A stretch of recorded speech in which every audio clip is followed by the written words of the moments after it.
Merhaba. Welcome to the new episode of Turkish Learners Network. In this episode, we will learn some of the most common bathroom items in Turkish. Küvet, lavabo, ayna, sabun, havlu,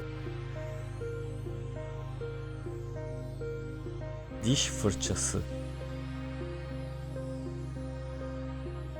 diş macunu, duş jeli, şampuan, tuvalet,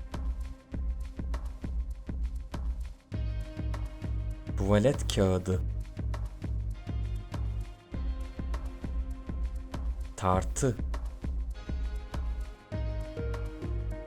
bornoz,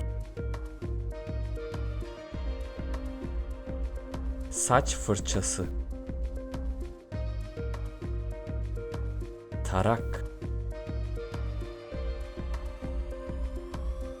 paspas, duş, perde. Thank you for watching our video. Please share it with your friends and make sure to subscribe to our channel for the best private Turkish lessons out there that you can take literally anywhere in the world. Please visit skypeturkish.com. Hoşça kalın.